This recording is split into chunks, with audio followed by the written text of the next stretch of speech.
Hello everyone. आज हम लोग देखेंगे लुसेंट मॉक टेस्ट सीरीज का सेट नंबर 3। तो आते हैं पहले क्वेश्चन पे। भारत के निम्नलिखित विदेशी आगंतुकों पर विचार करें। अलबरूनी, फाहियान, फेंगसांग, मेगास्थनीज। इन व्यक्तियों के भारत आने का सही कालानुक्रम क्रोनोलॉजिकल ऑर्डर क्या है? आपको बताना है कौन पहले आया था, फिर उसके बाद कौन आया, उसके बाद कौन आया। आपके पास ऑप्शन है 4 3 1 2, ऑप्शन बी है 2 4 3 1, ऑप्शन सी है 4 2 3 1, ऑप्शन डी है 1 2 4 3। सही आंसर यहाँ पे क्या होगा? तो सबसे पहले मेगास्थनीज आया था, मेगास्थनीज के बाद फाहियान, फाहियान के बाद फेंगसांग और फेंगसांग के बाद अलबरूनी। तो सही आंसर यहाँ पे क्या हो जाएगा? 4 2 3 1। ऑप्शन सी आपका यहाँ पे सही आंसर हो जाएगा। सबसे पहले मेगास्थनीज, फिर फाहियान, फिर फेंगसांग, फिर अलबरूनी। अब थोड़ा डिटेल में देख लेते हैं। अलबरूनी फारसी विद्वान था जो 1017 में महमूद ऑफ गजनी के साथ भारत आया था। और अलबरूनी ने कौन सी पुस्तक लिखी थी? तारीख अल हिंद। देखो, की पॉइंट याद रखना सबसे इम्पोर्टेंट है। अगर आप किसी भी ऑब्जेक्टिव एग्जाम की तैयारी कर रहे हो, वनडे एग्जाम की, तो सबसे इम्पोर्टेंट पॉइंट क्या है? की पॉइंट याद रखना। तो यहाँ पे की पॉइंट क्या है? अलबरूनी फारसी विद्वान था, किसके साथ भारत आया था? महमूद ऑफ गजनी के साथ। कौन सी पुस्तक लिखी थी अलबरूनी ने? तारीख अल हिंद। और अलबरूनी को इंडोलॉजी के संस्थापक और अल उस्ताद की उपाधि दी गई थी। अलबरूनी को इंडोलॉजी के संस्थापक और अल उस्ताद की उपाधि दी गई थी। अगला है हमारा फाहियान। फाहियान किसके शासनकाल में आया था? चंद्रगुप्त द्वितीय के शासनकाल में। और वेनसांग ने हर्षवर्धन के शासनकाल में भारत का भ्रमण किया। और कौन सी पुस्तक लिखी थी वेनसांग ने? सी यू की पुस्तक किसने लिखी थी? वेनसांग ने। और मेगास्थनीज ने कौन सी पुस्तक लिखी थी? इंडिका। मेगास्थनीज एक ग्रीक राजनयिक, इतिहासकार और इथनोग्राफर था जिनके भारतीय संस्कृतियों पर व्यापक लेखन ने चंद्रगुप्त मौर्य के शासन के तहत प्राचीन भारतीयों के जीवन में अंतर्दृष्टि प्रदान की थी। तो याद क्या क्या रखना है आपको यहाँ पे? सबसे पहले अलबरूनी फारसी विद्वान था, किसके साथ भारत आया था? महमूद ऑफ गजनी के साथ। कौन सी पुस्तक लिखी थी अलबरूनी ने? तारीख अल हिंद। और अलबरूनी को इंडोलॉजी के संस्थापक और अल उस्ताद की उपाधि दी गई थी। फाहियान चंद्रगुप्त द्वितीय के शासनकाल में आए थे। और वेनसांग हर्षवर्धन के शासनकाल में। और वेनसांग ने कौन सी पुस्तक लिखी थी? सी यू की। और मेगास्थनीज ने कौन सी पुस्तक लिखी थी? इंडिका। नेक्स्ट आते हैं। भारत चीन में भारतीयों द्वारा स्थापित 2 राज्यों में शामिल है।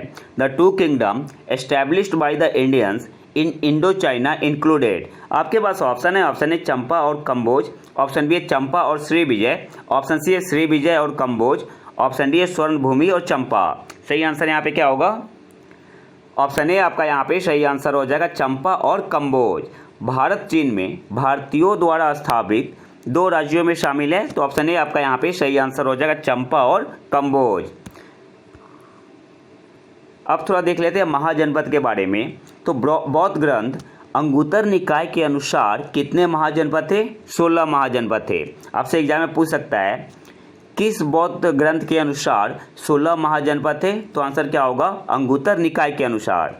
अब उन 16 महाजनपद के बारे में थोड़ा देख लेते हैं। सबसे पहला है अंग। प्राचीन ग्रंथ ऐतरेय ब्राह्मण, महाभारत, पुराण और रामायण सभी अंग राष्ट्र का उल्लेख करते हैं। अंग मगध के पूर्व में और राजमहल पहाड़ियों के पश्चिम में स्थित था। और अंग की राजधानी चंपा थी। तो याद क्या रखना है? जो अंग महाजनपद है, प्राचीन ग्रंथ ऐतरेय ब्राह्मण, महाभारत, पुराण और रामायण सभी अंग राष्ट्र का उल्लेख करते हैं। और अंग मगध के पूर्व में और राजमहल पहाड़ियों के पश्चिम में स्थित था। और अंग की राजधानी थी चंपा। अगला है हमारा मगध। मगध नाम सर्वप्रथम अथर्ववेद में आता है।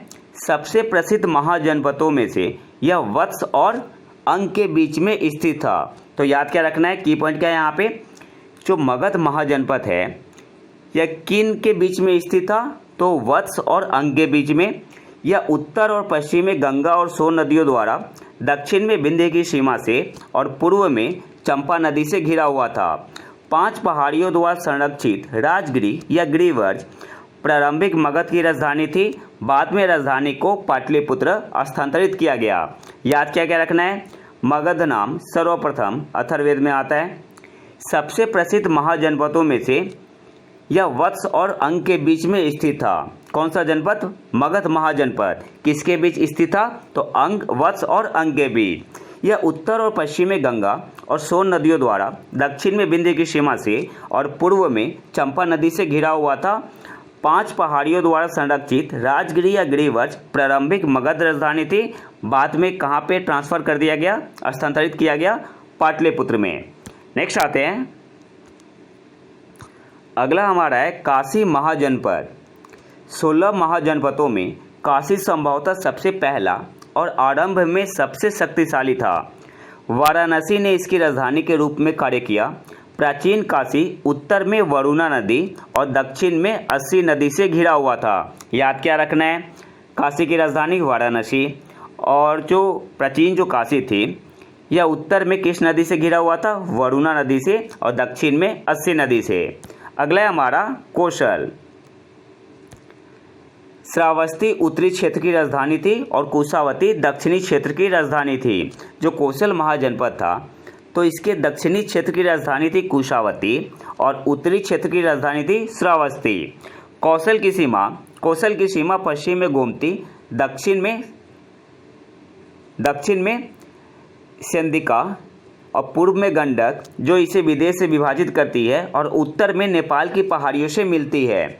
अजातशत्रु के शासनकाल में कौशल पर मगध ने अधिकार कर लिया था। याद क्या क्या रखना है?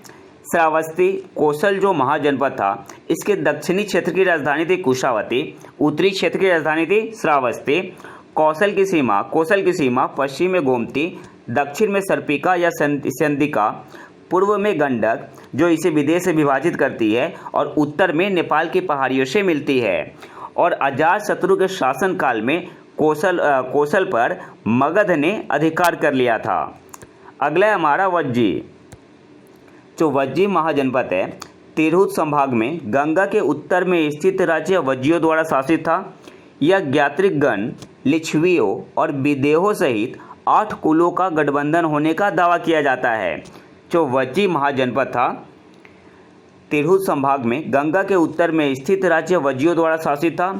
यह ज्ञात्रिकगण, लिच्छवियों और विदेहों सहित 8 कुलों का गठबंधन होने का दावा किया जाता है। विदेहों की राजधानी थी मिथिला में थी और लिच्छवियों की राजधानी थी वैशाली में। वज्जी क्षेत्र बिहार में गंगा के उत्तर में स्थित था। की पॉइंट क्या है? वज्जी क्षेत्र बिहार में गंगा के किधर स्थित था? तो उत्तर में स्थित था और नेपाल के ऊंचे इलाकों तक फैला हुआ था।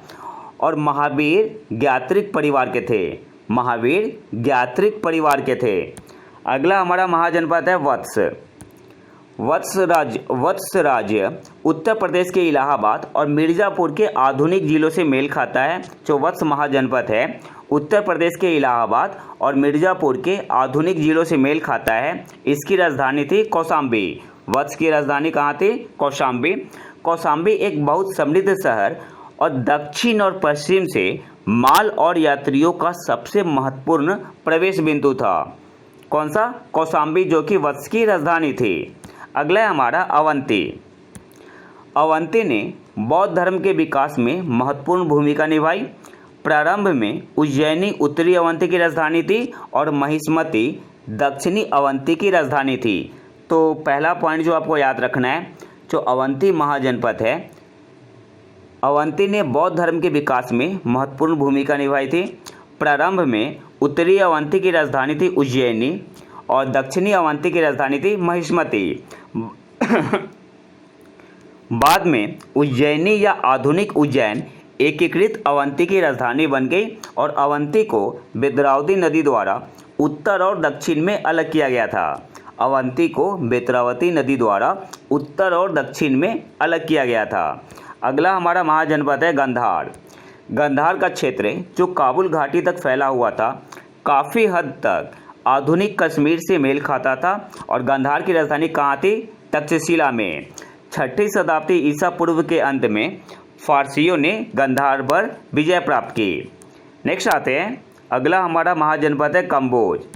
यह उत्तर पथ पर स्थित था और घोड़ों की उत्कृष्ट नस्ल और उल्लेखनीय घुड़सवारों के लिए जाना जाता था। कंबोज की राजधानी थी पुंछ। यह वर्तमान कश्मीर और हिंदू कुश में स्थित है। तो आपको यहाँ पे याद क्या रखना है, जो कंबोज है आपसे एग्जाम में ऐसे भी पूछ सकता है, घोड़ों की उत्कृष्ट नस्ल और उल्लेखनीय घुड़सवारों के लिए कौन सा महाजनपद जाना जाता था? तो आंसर क्या होगा? कंबोज। कंबोज की राजधानी थी पुंछ। नेक्स्ट आते हैं मत्स्य महाजनपद। भारत में वैदिक आर्य लोगों की उपस्थिति के शुरुआती चरणों में मत्स्य महाजनपद महत्वपूर्ण क्षत्रिय जनजातियों में से एक प्रतीत होता है। इसका केंद्र विराटनगर कहलाता था। यह राजस्थान के जयपुर, अलवर और भरतपुर क्षेत्रों में स्थित है। तो मत्स्य की राजधानी विराटनगर, और यह भारत में वैदिक आर्य लोगों की उपस्थिति के शुरुआती चरणों में मत्स्य महत्वपूर्ण क्षत्रिय जनजातियों में से एक प्रतीत होता है, और यह राजस्थान के जयपुर, अलवर और भरतपुर क्षेत्र में स्थित है।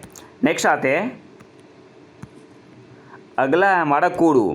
कुरु जनपद सबसे पुराने और सबसे प्रमुख इंडो आर्यन क्षत्रिय जनजातियों में से एक थे, और कुरु की राजधानी थी इंद्रप्रस्थ। तो यहाँ से कुछ इंपॉर्टेंट नहीं है, बस इतना याद रखो, इतना याद रखना है आपको कि कुरु की राजधानी थी इंद्रप्रस्थ। अगला हमारा महाजनपद है पंचाल। पंचाल महाजनपद रोहिलखंड और मध्य दोआब के कुछ हिस्सों में स्थित था। और कौन से कुछ हिस्से थे? बरेली, बदायूं, अलीगढ़। अहिच्छत्र या आधुनिक बरेली उत्तरी पंचाल की राजधानी थी, और काम्पिल्य या दक्षिणी पंचाल की राजधानी थी। तो जो पंचाल महाजनपद है यह रोहिलखंड और मध्य दोआब के कुछ हिस्सों में स्थित था, और अहिच्छत्र उत्तरी पंचाल की राजधानी थी, जो कि आधुनिक में अभी क्या नाम है? बरेली नाम है। और दक्षिणी पंचाल की राजधानी थी काम्पिल्य। कन्नौज का प्रसिद्ध शहर पंचाल के राज्य में स्थित था। अगला हमारा है चेदी। बुंदेलखंड और आसपास के क्षेत्रों के पूर्वी हिस्सों ने चेदी साम्राज्य का निर्माण किया, और चेदी की राजधानी कहाँ थी? एमपी के बांदा जिले में सोथीवती या सुक्तिमती में थी। और चेदी साम्राज्य के राजा कौन थे? शिशुपाल थे। अगला है हमारा सूरसेन। सूरसेन की राजधानी मथुरा में यमुना नदी के तट पर थी। तो याद क्या रखना है? सूरसेन महाजनपद की राजधानी कहाँ थी? मथुरा में। मथुरा दो प्रसिद्ध प्राचीन भारतीय व्यापार मार्गों अर्थात उत्तर पथ और दक्षिण पथ के संगम पर स्थित था। जो सूरसेन की राजधानी थी मथुरा, दो प्रसिद्ध प्राचीन भारतीय व्यापार मार्गों अर्थात उत्तर पथ और दक्षिण पथ के संगम पर स्थित था।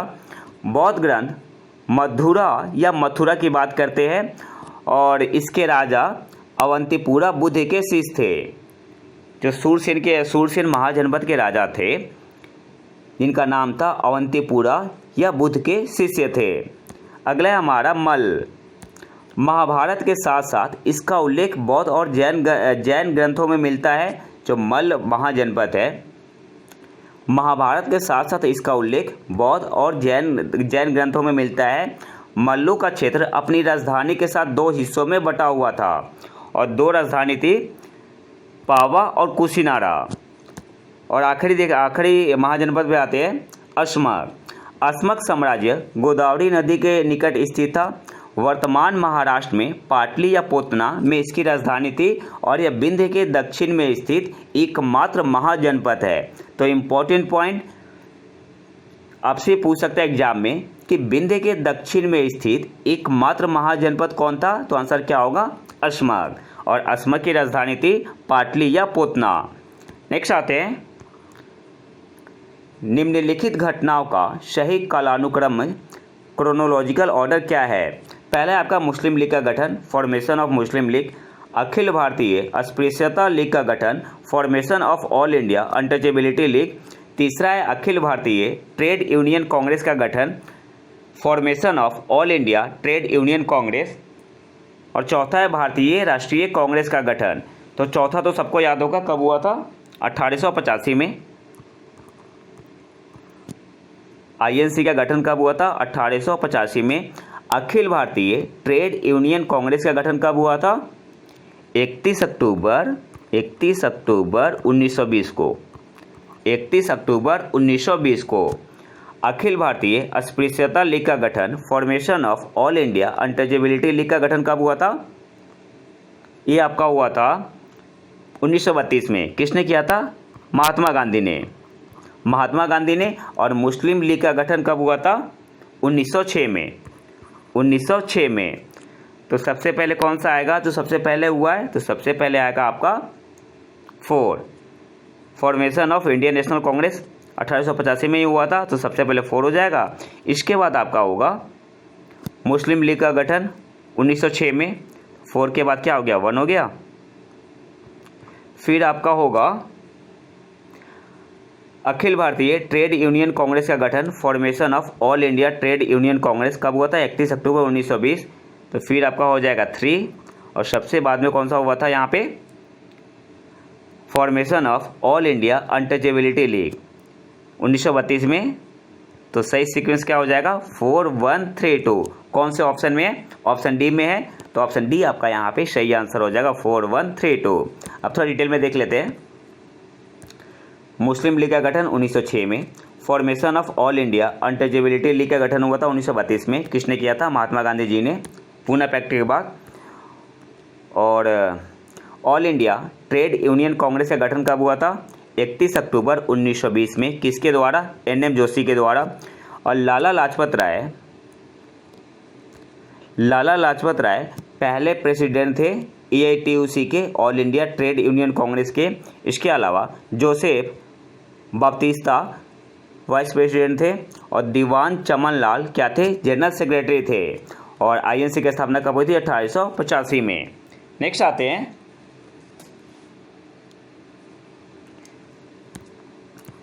रविंद्रनाथ टैगोर की कौन सी रचना नहीं है?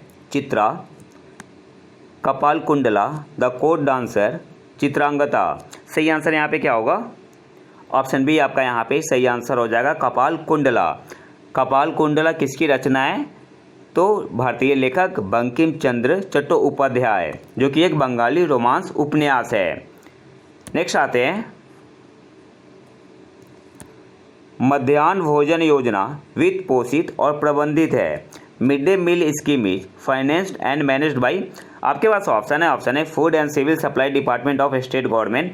ऑप्शन बी है department of consumer affair and welfare.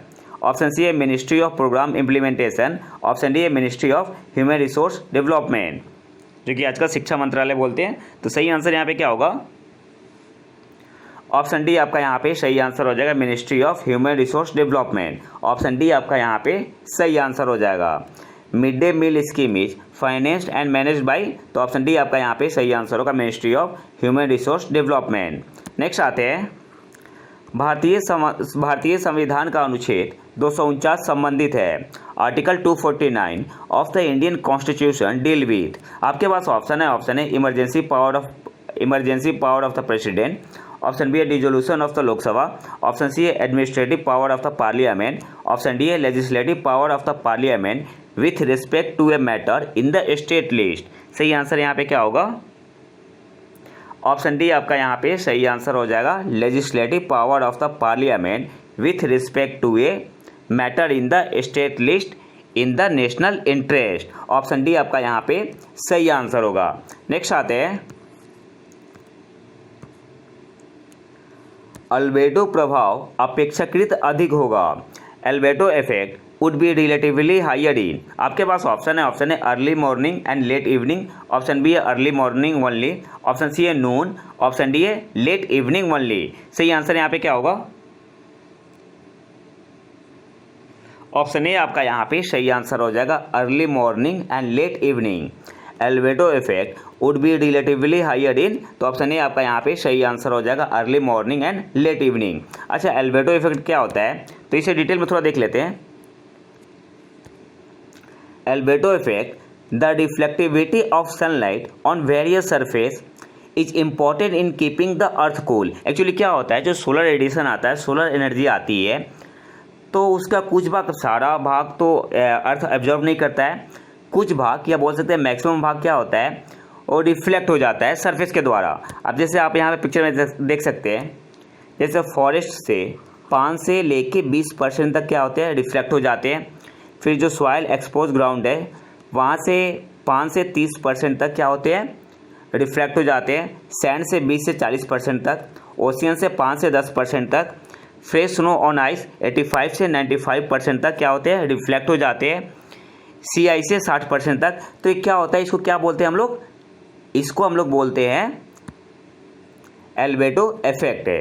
इसको क्या बोलते हैं, एल्बेडो इफेक्ट है। ज्योग्राफी का एक टॉपिक है हीट बजट, उसमें ये पॉइंट आपको पढ़ना है, ये टॉपिक पढ़ना है एल्बेडो इफेक्ट को।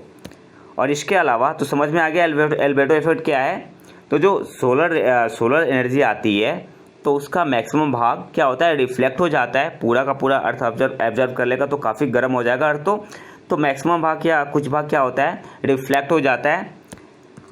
जैसे फॉरेस्ट से 5 से 20% तक, सॉइल एक्सपोज्ड ग्राउंड से 5 से 30% तक, ओशियन से 5 से 10% तक, फ्रेश स्नो आइस से 85 से 95% तक, वाइट क्लाउड से 50 से 90% तक। तो क्या होता है, एल्बेडो इफेक्ट होता है। और एल्बेडो क्या होता है, अच्छा इसको मेजर कैसे करते हैं, तो एक टर्म है एल्बेडो, उसी के नाम पे एल्बेडो इफेक्ट। तो जो एल्बेडो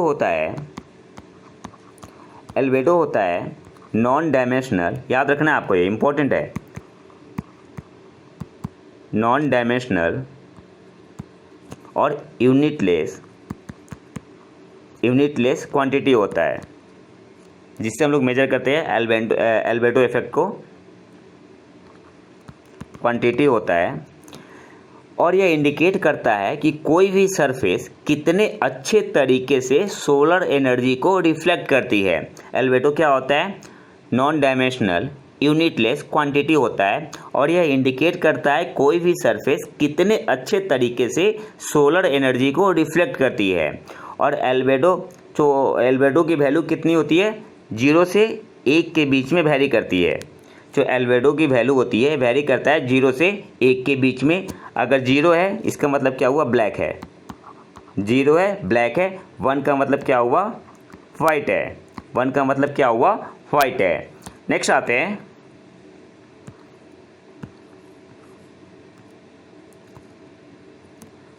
तापमान व्युत्क्रमण क्या है, टेम्परेचर इन्वर्जन इज। आपके पास ऑप्शन है positive lapse rate, option B है negative lapse rate, option C है न्यूट्रल कंडीशन, ऑप्शन डी है none of the above. Actually होता क्या है, जनरली क्या होता है कि हवा जब ऊपर जाती है हाई एल्टीट्यूड पे तो ठंडी होते जाती है, लेकिन टेम्परेचर इन्वर्जन के केस में क्या होता है, उल्टा होता है। कम से कम 10 मिनट का टॉपिक है, तो किसी और वीडियो में मैं बताऊँगा। तब तक यहाँ पे केवल आंसर देख लेते हैं। तो आंसर यहाँ पे क्या होगा, तापमान व्युत्क्रमण क्या है, तो ऑप्शन बी आपका यहाँ पे सही आंसर हो जाएगा, नेगेटिव लैप्स रेट है। तापमान व्युत्क्रमण क्या है, तो ऑप्शन बी आपका यहाँ पे सही आंसर हो जाएगा, नेगेटिव लैप्स रेट। अगले क्वेश्चन पे आते हैं, तापीय विषुवत रेखा पाई जाती है, the thermal equator is found.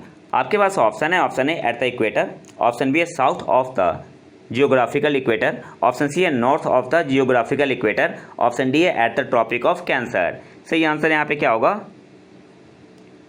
Option C आपका यहाँ पे सही आंसर हो जाएगा, north of the geographical equator. The thermal equator is found north of the geographical equator, option C आपका यहाँ पे सही आंसर हो जाएगा। अगले क्वेश्चन पे आते हैं, यूडियोमीटर मापता है। आपके पास ऑप्शन है एटमॉस्फेरिक प्रेशर को, ऑप्शन बी है टाइम को, ऑप्शन सी है volume of gas, option D है वेपर प्रेशर। सही आंसर यहाँ पे क्या होगा, ऑप्शन सी आपका यहाँ पे सही आंसर हो जाएगा, वॉल्यूम ऑफ गैस। यूडियोमीटर मापता है, तो ऑप्शन सी आपका यहाँ पे सही आंसर हो जाएगा, वॉल्यूम ऑफ गैस। नेक्स्ट आते हैं, अगला जो हमारा टॉपिक है इसमें हम लोग क्या करते हैं, हर एक सेट में एक टॉपिक लेके उसे कंप्लीट करते हैं। और अभी कौन सा टॉपिक चल रहा है, भारत का संवैधानिक विकास। और इससे पहले हमने देख लिया था चार्टर एक्ट 1833 तक। आज हम लोग देखेंगे चार्टर एक्ट 1853, चार्टर एक्ट 1853। तो आते हैं पहले पॉइंट पे, यह अधिनियम तब पारित किया गया था जब लॉर्ड डलहौजी भारत के गवर्नर जनरल थे। तो चार्टर एक्ट 1853 जो है, यह अधिनियम जब पारित किया गया था उस समय भारत के गवर्नर जनरल कौन थे, तो लॉर्ड डलहौजी। इसने पहली बार गवर्नर जनरल की परिषद के विधायी लेजिस्लेटिव और कार्यकारी एग्जीक्यूटिव कार्यों को अलग किया। याद क्या रखना है, यहाँ से क्वेश्चन कैसे फॉर्म होता है, आपसे पूछ सकता है किस एक्ट ने पहली बार गवर्नर जनरल की परिषद के विधायी और कार्यकारी कार्यों को अलग किया? तो क्या बोलते हैं? Charter act 1853। अगले पॉइंट पे आते हैं। इसने परिषद में विधान पार्षद लेजिस्लेटिव काउंसिलर कहे जाने वाले 6 नए सदस्यों को जोड़ने का प्रावधान किया। फिर कुल कितना हो गया? 12 हो गया। तो चार्टर एक्ट 1853 है। इसने परिषद में विधान पार्षद कहे जाने वाले 6 नए सदस्यों को जोड़ने का प्रावधान किया। इसके अलावा इसने सिविल सेवकों के चयन और भर्ती की एक खुली प्रतियोगिता प्रणाली ओपन कंपटीशन सिस्टम की शुरुआत की। चार्टर एक्ट 1853 ने इसके बाद मैकाले समिति, भारतीय सिविल सेवा पर समिति को 1854 में नियुक्त किया गया था। मैकाले समिति को कब नियुक्त किया गया था? 1854 में। निदेशक मंडल की संख्या the number of board of director 24 से घटाकर 18 कर दी गई, जिसमें से 6 लोगों को ब्रिटिश काउंट द्वारा नामित किया गया था। तो एक बार रिवीजन कर लेते हैं। जो चार्टर एक्ट 1853 है, यह अधिनियम तब पारित किया गया था तो उस समय भारत के गवर्नर जनरल कौन थे? लॉर्ड डलहौजी थे। इसने पहली बार गवर्नर जनरल की परिषद के विधायी और कार्यकारी कार्यों को अलग किया। कौन सा एक्ट? Charter act 1853। इसने परिषद में लेजिस्लेटिव काउंसिलर कहे जाने वाले 6 नए सदस्यों को जोड़ने का प्रावधान किया। इसने सिविल सेवकों के चयन और भर्ती की एक खुली प्रतियोगिता प्रणाली ओपन कंपटीशन सिस्टम की शुरुआत की और मैकाले समिति को 1854 में नियुक्त किया गया था। इसके अलावा निदेशक मंडल की संख्या the number of board of director 24 से घटाकर कितनी कर दी गई? तो 24 से घटाकर 18 कर दी गई थी। किस एक्ट के अकॉर्डिंग? चार्टर एक्ट 1853, जिसमें से 6 लोगों को ब्रिटिश काउंट द्वारा नामित किया जाना था। नेक्स्ट आते हैं, अगला है हमारा गवर्नमेंट ऑफ इंडिया एक्ट 1858। तो इसके पहले पॉइंट पे आते हैं।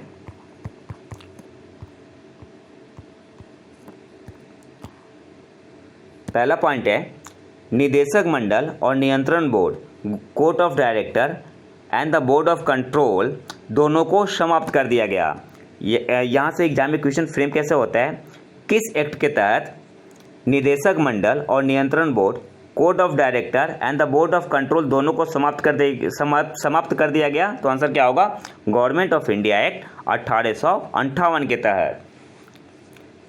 अगला पॉइंट है हमारा, गवर्नर जनरल के पद का नाम बदलकर भारत का वायसराय कर दिया गया। लॉर्ड कैनिंग भारत के पहले वायसराय बने। कौन से एक्ट के तहत? Government of India act 1858। Company के निदेशक मंडल, कोर्ट ऑफ डायरेक्टर की शक्तियाँ भारत के राज्य सचिव को हस्तांतरित कर दी गई और उन्हें 15 सदस्यों वाली एक सलाहकार संस्था प्रदान की गई थी।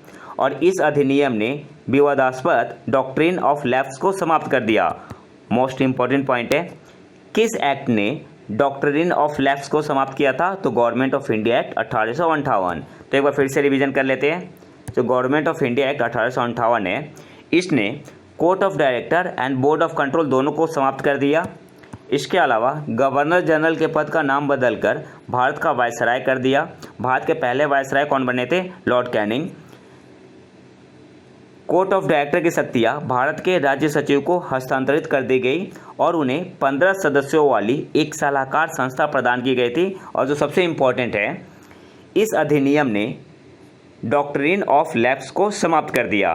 किस अधिनियम ने? तो government of India act 1858। Next आते हैं,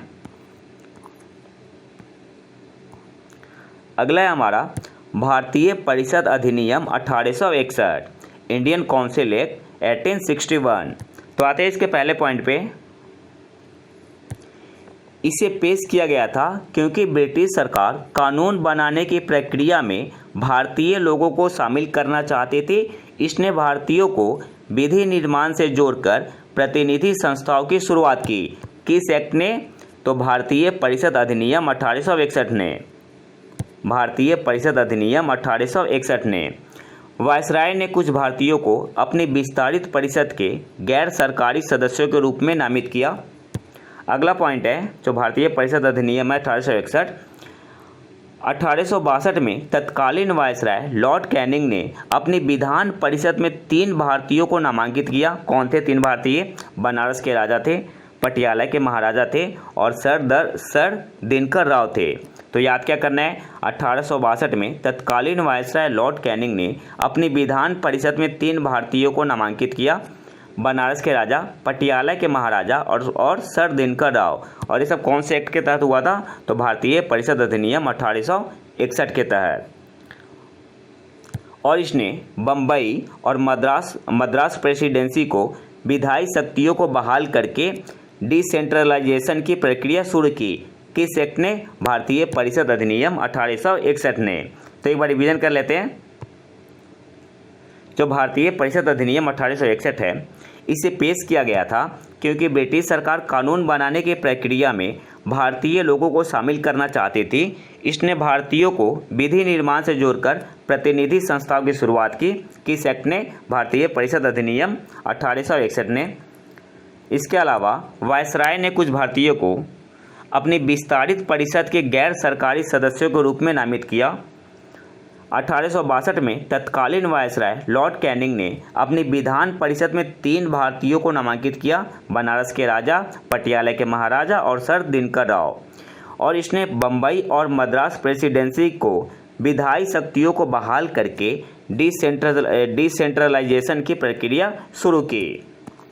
अगला है हमारा भारतीय परिषद अधिनियम 1892। इसके पहले पॉइंट पे आते हैं।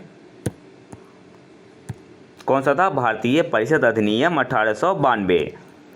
अधिनियम ने केंद्रीय और प्रांतीय परिषदों, सेंट्रल एंड प्रोविंशियल काउंसिल में सदस्यों की संख्या का विस्तार किया। किसने? भारतीय परिषद अधिनियम 1892। भारतीय परिषद अधिनियम 1892। इसके अलावा भारतीय परिषद अधिनियम 1892 आधुनिक भारत में प्रतिनिधि सरकार की दिशा में पहला कदम था। भारतीय परिषद अधिनियम 1892 आधुनिक भारत में प्रतिनिधि सरकार की दिशा में पहला कदम था। भारतीय सदस्यों को विधान परिषद में प्रश्न पूछने और बजट पर चर्चा करने का अधिकार दिया गया था। तो ये पॉइंट इंपॉर्टेंट है, आपसे पूछ सकता है एग्जाम में। भारतीय सदस्यों को विधान परिषद में प्रश्न पूछने और बजट पर चर्चा करने का अधिकार किस एक्ट के तहत दिया गया था? तो भारतीय परिषद अधिनियम 1892 के तहत। नेक्स्ट आते हैं। अगला है हमारा इंडियन काउंसिल एक्ट 1909, जिसे मॉर्ले मिंटो रिफॉर्म भी बोलते हैं। तो इसके पहले पॉइंट पे आते हैं। इसने भारतीयों को पहली बार कार्यकारी परिषद एग्जीक्यूटिव काउंसिल के साथ जुड़ने का प्रावधान किया। किस एक्ट ने? तो भारतीय परिषद अधिनियम 1909 ने। एसपी सिन्हा वायसराय की कार्यकारी परिषद में लॉ मेंबर कानून सदस्य बने थे। अगला पॉइंट है, केंद्र और प्रांतों में विधान परिषदों के आकार में वृद्धि हुई। केंद्रीय विधान परिषद में सदस्यों की संख्या 16 से बढ़ाकर 60 कर दी गई। किस एक्ट के तहत? तो भारतीय इंडियन काउंसिल एक्ट 1909, जिसे बोलते हैं Morley Minto reform. Indian council act 1909 के तहत केंद्र और प्रांतों में विधान परिषदों के आकार में वृद्धि हुई और केंद्रीय विधान परिषद में सदस्यों की संख्या 16 से बढ़ाकर कितनी कर दी गई? 60 कर दी गई। इसके अलावा मुसलमानों के लिए सांप्रदायिक प्रतिनिधित्व की प्रणाली शुरू की गई।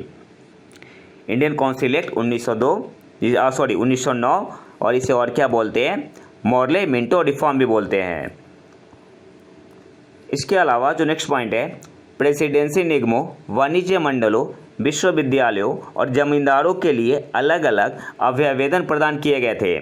Separate representation were provided for presidency corporation, chamber of commerce, universities and zamindar. अगला जो हमारा है गवर्नमेंट ऑफ इंडिया एक्ट 1919। अब इसके बारे में जितने भी इंपॉर्टेंट पॉइंट है देख लेते हैं, और इसका पीडीएफ मैंने अपने टेलीग्राम चैनल पे डाल दिया है। आप वहाँ से लेकर आसानी से पढ़ सकते हैं। टेलीग्राम चैनल का नाम है प्रतीक IQ। तो जो आपका आया था एक गवर्नमेंट ऑफ इंडिया एक्ट 1919, इसने बाईकैमरलिज्म एंड डायरेक्ट इलेक्शन पहली बार पेश किया था।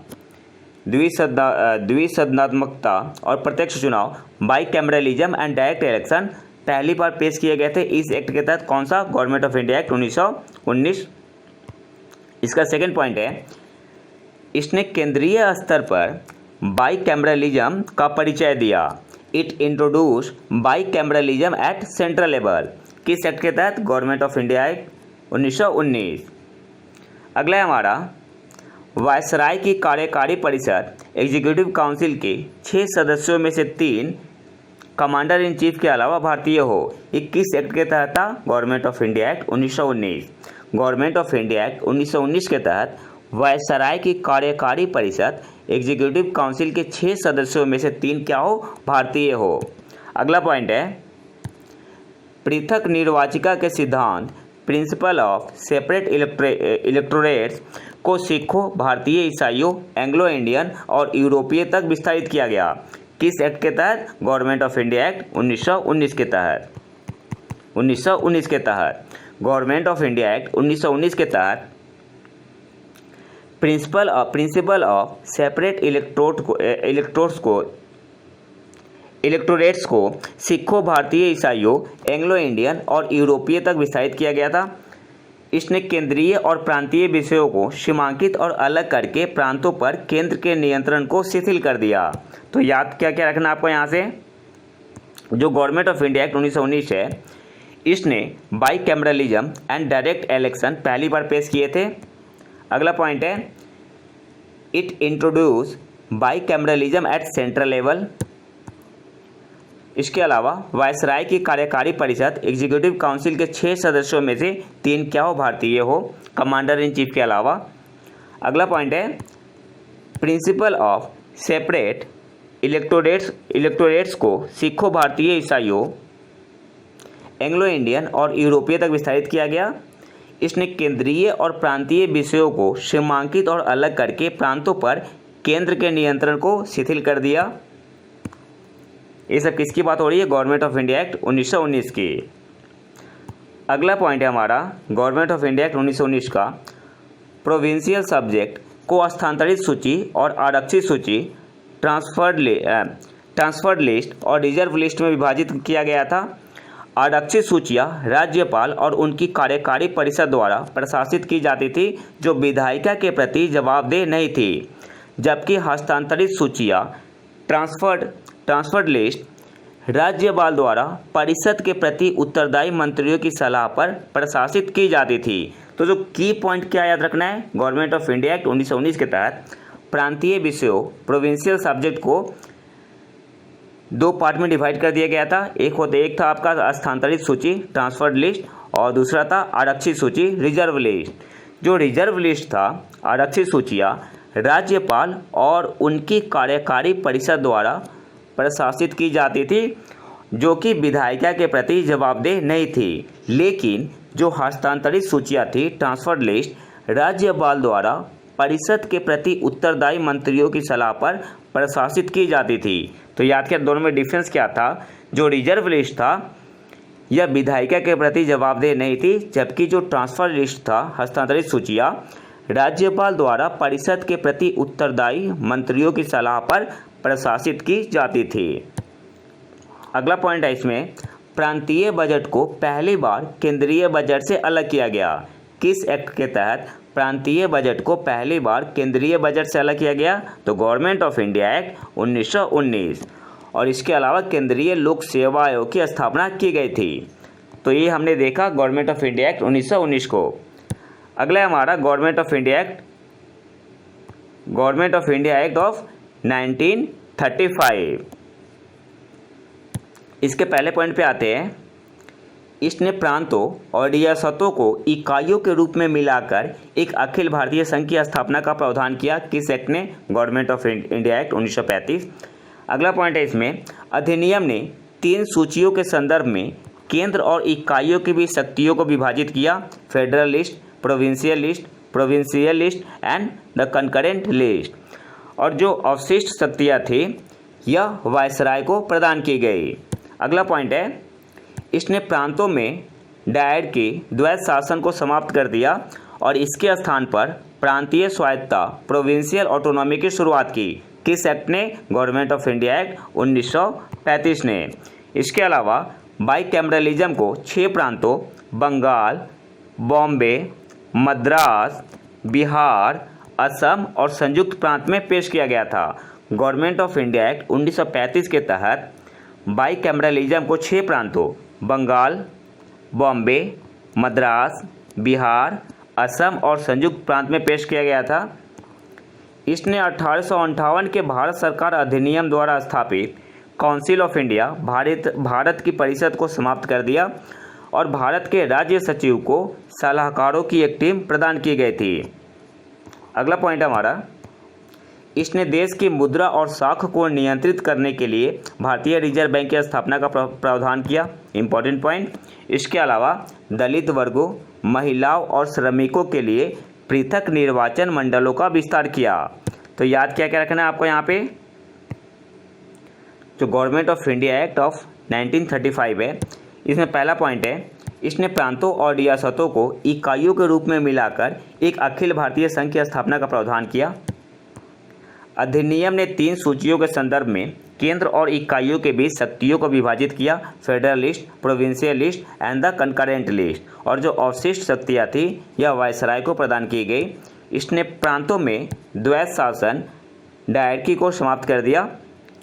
इसके स्थान पर प्रोविंशियल ऑटोनॉमी प्रांतीय स्वायत्ता की शुरुआत की। किस एक्ट ने? गवर्नमेंट ऑफ इंडिया एक्ट 1935 ने। बाईकैमरलिज्म को 6 प्रांतों बंगाल, बॉम्बे, मद्रास, बिहार, असम और संयुक्त प्रांत में पेश किया गया था। अगला पॉइंट है, इसने 1858 के भारत सरकार अधिनियम द्वारा स्थापित भारत की परिषद काउंसिल ऑफ इंडिया को समाप्त कर दिया और भारत के राज्य सचिव को सलाहकारों की एक टीम प्रदान की गई थी।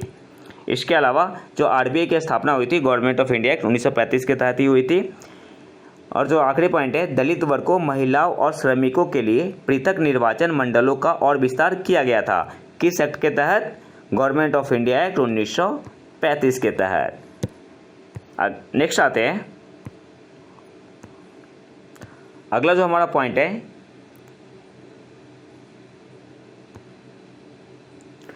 अधिनियम की स्थापना के लिए प्रदान किया गया संघीय लोक सेवा आयोग, प्रांतीय लोक सेवा आयोग, संयुक्त लोक सेवा आयोग, संघीय न्यायालय, जो गवर्नमेंट ऑफ इंडिया एक्ट 1935 था।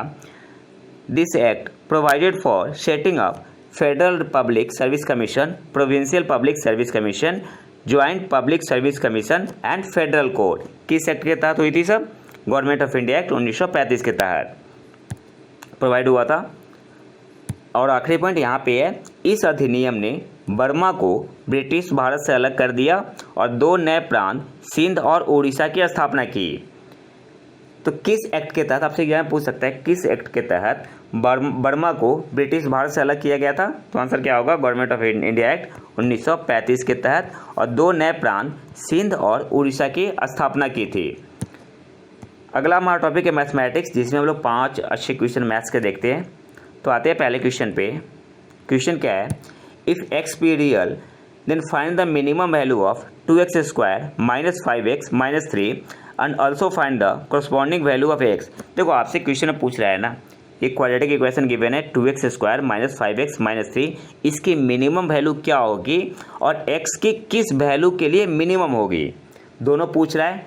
तो सबसे पहले इसके बारे में कुछ कॉन्सेप्ट जान लेते हैं कि मान लो कोई भी क्वाड्रेटिक इक्वेशन गिवन है x square plus b x plus c equal to 0 और ए की वैल्यू अगर ग्रेटर देन 0 हो, उस केस की मैं बात कर रहा हूँ। तो जो y की मिनिमम वैल्यू होती है, और y मैं क्यों बोल रहा हूँ, तो मैंने मान लिया कि y इक्वल टू क्या है, x square plus b x plus c है, सपोज कर लिया। तो मिनिमम वैल्यू ऑफ y क्या होता है? मिनिमम वैल्यू ऑफ y की वैल्यू होती है -d/4a। और क्वाड्रेटिक इक्वेशन में d की वैल्यू पता होगी आपको, क्या होती है? d का क्या होता है? d इक्वल टू होता है बी स्क्वायर माइनस 4ac, और x की वैल्यू होती है -b/2a। अगर क्वाड्रेटिक इक्वेशन हो y x square plus b x plus c, तो मैंने मान लिया ये y के बराबर है, तो मिनिमम और a क्या होना चाहिए? Greater than 0। ठीक है, इस पॉइंट को याद रखना, a क्या होना चाहिए? Greater than 0। तो मिनिमम वैल्यू ऑफ y क्या होती है, मतलब इसकी मिनिमम वैल्यू कितनी होगी? -d/4a। और x की किस वैल्यू के लिए होती है? तो x की वैल्यू आती है -b/2a। एक्चुअली कोई ट्रिक नहीं है, इसको सॉल्व करने के बाद एज ए फॉर्मूला आता है ऐसा, ठीक है। तो आपको बस इतना याद रखना है कि मिनिमम वैल्यू ऑफ y क्या होगी -d/4a, और x की किस वैल्यू के लिए -b/2a के लिए ये क्या होना चाहिए, ग्रेटर देन 0 होना चाहिए। क्लियर है। अब आते हैं क्वेश्चन पे। आप इसका स्क्रीनशॉट ले सकते हैं। अब देखो मैंने यहाँ पे क्या बताया था, मिनिमम वैल्यू कितनी होती है -d/, minimum value of y क्या बताया था -d/4a, और x की वैल्यू क्या बताई थी, किस वैल्यू के लिए मिनिमम होगा -b/2a। बस वैल्यू पुट करते जाना है। d की वैल्यू कितनी होती है क्वाड्रेटिक इक्वेशन में, b² - 4ac होती है ना। b क्या है यहाँ पे, देखो x² - bx plus bx plus c होता है ना, तो यहाँ पे a की जगह पे क्या है 2 है, a की जगह पे 2 है, b की जगह पे क्या है -5 है ना। x² + bx + c से कंपेयर करो तो b की जगह पे क्या है -5 है, और c की जगह पे क्या है -3 है। बस वैल्यू पुट करते जाना है। तो d की वैल्यू कितनी हो जाएगी, b क्या है -5, तो -5 का होल स्क्वायर -4, a की वैल्यू कितनी है 2 है ना, इंटू 2, और c की वैल्यू कितनी है कितनी है -3 है, इंटू -3। इसको जब आप सॉल्व करोगे तो वैल्यू कितनी आएगी, वैल्यू आएगी 49। सॉल्व करोगे वैल्यू 49 आएगी, और a की वैल्यू पता है क्या है 2 है ना, तो y की वैल्यू कितनी हो जाएगी, यहाँ पुट कर दो, यही क्या देगा मिनिमम वैल्यू देगा। तो y = -49/4, a की वैल्यू कितनी है 2 है, तो 4 × 2, अब 49 को 8 से डिवाइड करोगे तो कितना आएगा -6.125। तो मिनिमम वैल्यू कितनी हो गई -6.125। और क्या पूछ रहा था, x की वैल्यू, x की किस वैल्यू के लिए मिनिमम होगा, तो x का फॉर्मूला क्या बताया था मैंने, x = -b/2a। b की वैल्यू कितनी है, यहाँ पे माइनस है, b की वैल्यू है -5, तो -5 पुट करो यहाँ पे। a की वैल्यू कितनी है 2 है ना, तो 2 × 2 कितना हो जाएगा, माइनस तो प्लस हो जाएगा, 5/4 यहाँ पे लिख दे रहा हूँ 5/4, और 5/4 की वैल्यू कितनी होती है 1.25। तो आपका मिनिमम वैल्यू कितना हो गया -6.125, और x की वैल्यू कितनी हो जाएगी 1.25। अगले क्वेश्चन पे आते हैं। अगर यहाँ पे कोई भी डाउट हो आपको तो आप कमेंट बॉक्स में डाल सकते हैं, या सीधे मेरे व्हाट्सएप पे डाल सकते हैं, जो भी डाउट हो 995557090009, यहाँ पे आप मैसेज कर सकते हैं, या हमारे टेलीग्राम चैनल प्रतीक आई को ज्वाइन करके वहाँ पे बता सकते हैं कि ये दिक्कत है। अगले क्वेश्चन पे आते हैं। क्वेश्चन है, if x + 1/x = 5 then x³ + 1/x³ = what. तो देखो इसको कैसे सॉल्व करते हैं, तो एक याद कर लो, ऐसे फॉर्मूला ही याद कर लो। अगर x + 1/x = k गिवन हो, तो x³ + 1/x³ की वैल्यू होती है k³ - 3k। सेम फॉर्म में है ना, x + 1/x की वैल्यू क्या है 5 है ना, तो x³ + 1/x³ की वैल्यू कितनी हो जाएगी k³ - 3k, और k की वैल्यू कितनी है यहाँ पे, k की वैल्यू 5 है ना, वैल्यू पुट कर दो, 5³ - 3 × 5 कितना हो जाएगा 125 - 15 110, 110 आपका आंसर होगा। तो x³ + 1/x³ की वैल्यू कितनी हो जाएगी 110 हो जाएगी। अगर यहीं पे गिवन हो, एक और फॉर्मूला याद रख लो, अगर यहाँ पे होता आपका x - 1/x = k, तो x³ - 1/x³ की वैल्यू कितनी होती k³ + 3k। याद कैसे रखना है, यहाँ माइनस है तो वहाँ प्लस कर दो, यहाँ प्लस है तो यहाँ पे माइनस, ठीक है। जब x + 1/x = k है तो x³ + 1/x³ की वैल्यू कितनी हो जाएगी k³ - 3k, और अगर x - 1/x = k है तो x³ - 1/x³ की वैल्यू कितनी हो जाएगी k³ + 3k। अगले क्वेश्चन पे आते हैं। The number of divisors of 40 except unity is. तो कैसे निकालते हैं डिविजर? तो टोटल नंबर ऑफ डिविजर निकालते हैं ना। 40 है, यहाँ पे 40 है, 40 का निकालना है। तो 40 को हम लोग ऐसे लिख सकते हैं 2 into 2 into 2 into 5, 2 cube into 5 to the power 1। तो टोटल नंबर ऑफ डिविजर कैसे निकालते हैं? टोटल नंबर ऑफ डिविजर्स, जो पावर होता है ना, पावर में +1 ऐड करके क्या करते हैं, मल्टीप्लाई कर देते हैं। तो टोटल नंबर ऑफ डिविजर्स क्या हो जाएगा? 3 + 1 इंटू 1 + 1, 1 + 1 सॉल्व करने में कितना आएगा?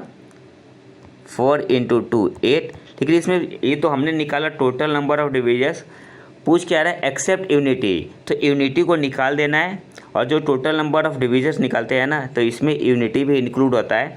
तो एक्सेप्ट यूनिटी, तो बस कुछ नहीं करना है, एक घटा दो। तो आंसर क्या हो जाएगा? 8 - 1 7 आपका क्या हो जाएगा? आंसर हो जाएगा। अगले क्वेश्चन पे आते हैं। If NC2 equal to NC5 then what will be the value of n। तो एक कॉन्सेप्ट जान लो। अगर NCX equal to NCY given हो, जहाँ पे कंडीशन क्या होना चाहिए? x equal to not y, तो क्या होता है? x + y equal to n। इस फॉर्मूला को याद रखो आप। अब क्वेश्चन पे आते हैं। NC2 इक्वल टू NC5 है, इस फॉर्म में है। तो मैंने क्या बताया था? x + y equal to n के बराबर होता है। तो 2 + 5 कितने के बराबर हो जाएगा? n के बराबर हो जाएगा। तो n की वैल्यू कितनी हो जाएगी? 2 + 5 7। तो आंसर क्या हो जाएगा? 7। अगले क्वेश्चन पे आते हैं, और आखिरी क्वेश्चन है हमारा। क्या दिया हुआ है? m और n का रेशियो कितना है? 5:2 है। आपसे पूछ रहा है m + n और m - n का रेशियो क्या होगा। सिंपल सा मेथड है। क्या होता है? एक कंपोनेंटो एंड डिवाइडेंटो यूज करते हैं ना मेथड, उसका यूज कर लो आप। तो यहाँ पे कैसे लगाते हैं? m + n, m - n, same इधर भी लगेगा, राइट साइड भी। 5 + 2 और 5 - 2, इसको कौन सा मेथड बोलते हैं? Componendo and dividendo. तो आंसर क्या हो जाएगा? 5 + 2 7, 5 - 2 3। तो m + n = m - n कितने के रेशियो में होगा? 7:3 के रेशियो में। तो आंसर क्या हो जाएगा? 7:3। तो ये तो था हमारा आज का लेक्चर। अगर आपको इसका PDF चाहिए तो आप हमारे टेलीग्राम चैनल प्रतीक IQ को ज्वाइन कर सकते हैं। और अगर वीडियो पसंद आए तो लाइक करें और चैनल को सब्सक्राइब जरूर कर लें। बहुत मेहनत करता हूँ। मिलते हैं नए वीडियो में नए टॉपिक के साथ। तब तक के लिए नमस्कार, जय हिंद।